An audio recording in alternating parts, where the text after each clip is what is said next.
And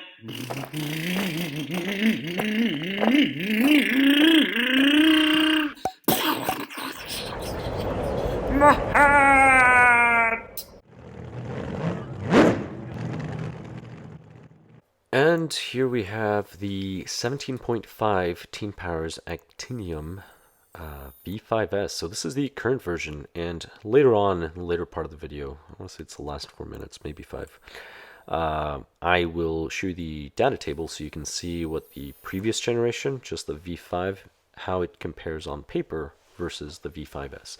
And there is a significant difference. If you're looking for a motor with, say, more kV or power, I would say this is the way to go. The rotor is stronger, which automatically will lead to more torque. But not just that, it does have more kV too, which would mean more speed.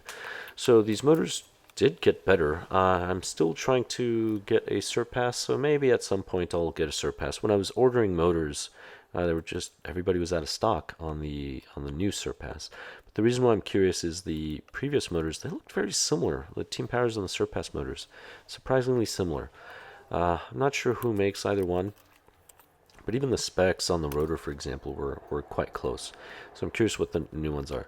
Now this motor does look very nice. It's very well built.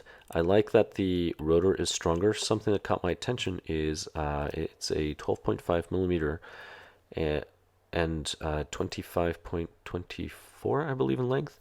Whereas in the past, there was one rotor that I got from a previous generation that was a lot smaller. But here's the data. All right, so let's see, starting with Gauss. So this is the 17.5. So the rotor is the same model number as the 21.5. The Gauss on the 17.5 is 1740, so 1,740 Gauss. Other pole 1,730 Gauss. So the two rotors are very similar. At least they're somewhat consistent. If we compare it to the previous model, 17.5, there is still a significant difference. So the rotors are definitely stronger, and that will affect performance. And I find it interesting too that if we look at the icon, see, it got stronger than the icon. And now if we were to compare it to the Helix, this one appears to be a little stronger than the Helix that I tested previously. Now that I'm looking at these two, oh, well, there's a difference there between the rotors. But let's go into kV now. So we're looking at the 17.5. Here we go, 17.5. So the V5S, which is the current model, I don't have 5 amps in the test. I did a 4.7 and a 5.2. 5 would just be somewhere in between. But if we look at the kV for both of these, the 4.7 amp draw, there it would be producing approximately 3,153 kV at about 44 degrees of timing. If we bump it up a degree to 45 degrees of timing, we're looking at 3,198 kV. So if we were to split the difference around 5 amps, we are probably looking at about 3,170 plus, 75, somewhere around there.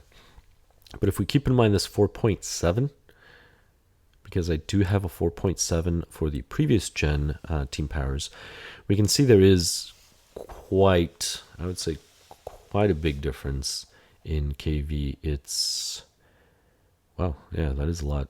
So the previous generation is 2,932. This one is 3,153. So this is just over 200 kV. That is a big difference between one motor and the other motor. Now, I happen to have the Phantom icon. This is the old version. This is the V4. So the new Team Powers does outperform by a bit the previous Phantom, but not by much, 50 kV. If we look at the 5.3 versus the 5.2 amps. So that's interesting. But if we look at the Phantom Helix, and the Phantom Helix RS, this was an interesting motor because in touring cars, I remember once in a while getting people, or some people would say, it's like, man, you've got motor.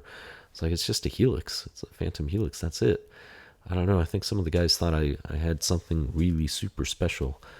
Not really, that's the way it came out of the box, and it was the cheapest helix. I generally don't pay for all the added stuff because I'm going to test them and take them apart. But if we look at this one, 4.8, that's the closest. This is 3298 kV, almost 3300. So that's still, that's over 100 kV more. Almost 150, just under 150 kV more for the Phantom Helix. So this will give you an example. And for those of you that ever saw me race with the Phantom Helix, those were the reddish motors.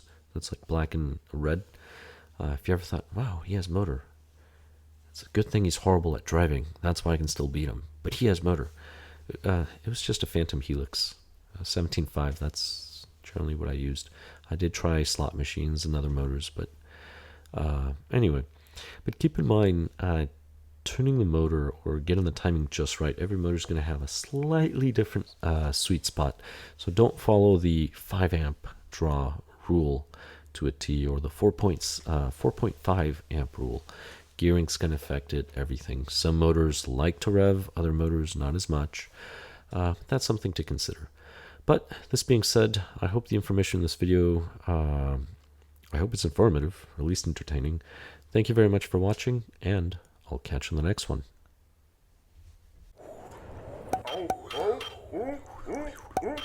What? Oh, my hair! My tongue! My rod!